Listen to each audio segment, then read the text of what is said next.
নিশ্চয়ই আমি স্বপ্নে দেখেছি যে 11টা তারকা। জোরে বলেন সুবহানাল্লাহ। কয়টা তারকা দেখেছি?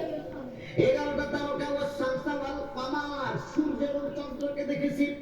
রাআইতুহুম লি সাজিদিন, যে আমি দেখলাম তারা সবাই আমাকে সিজদা করে, আমার পায়ে সিজদা করতেছে, আমি দেখতেছি। নবী ইয়াকুব, আল্লাহ নবী, জোরে বলেন কি নবী? আল্লাহ নবীরা জানে কিনা বলেন? আল্লাহ তাআলা আগে জানায় দিয়েছেন এই ঘটনা যে ঘটতে যাচ্ছে।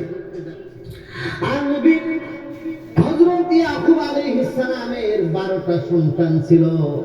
2টা সন্তান ছিল এক মায়ের, আর 10টা সন্তান ছিল আরেক মায়ের। কি? আরেক মায়ের।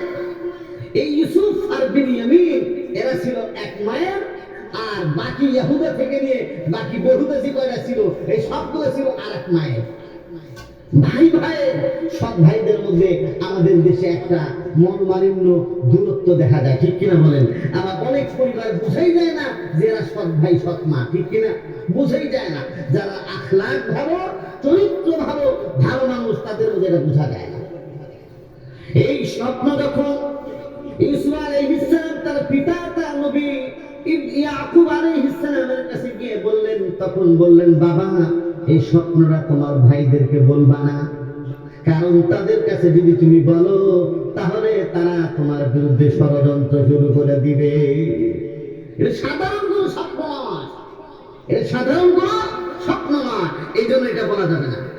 আল্লাহ রাব্বুল আলামিন সে কথা কোরআনের মধ্যে বললেন, ইয়া বুনাইয়া লা তাকুসুস রুয়াকা আলা ইখওয়াতিকা ফায়াকিদু লাকা কাইদা। আমার প্রিয় সন্তান, তোমার এই স্বপ্নটা তোমার ভাইদের কাছে বিবৃত করবা না বা বিবরণ দিবা না, তাহলে তারা মারাত্মক ধরনের চক্রান্ত করবে। ইন্নাশ শাইতানা লিল ইনসানি আদুউম মুবিন, আর শয়তান হলো প্রকাশ্য দুশমন। শয়তানের কত যে চালবাজি, ঠিক কিনা? যখন ইউসুফ আলাইহিস সালাম তার ভাইদেরকেও এই বিষয়টা জানায়া দিলেন, এরকম দেখেছি। আর তার ভাইদের মধ্যে সবাই ছিল খুব মেধাবী, জ্ঞানী। হ্যাঁ, তার ভাইরাও ছিল খুব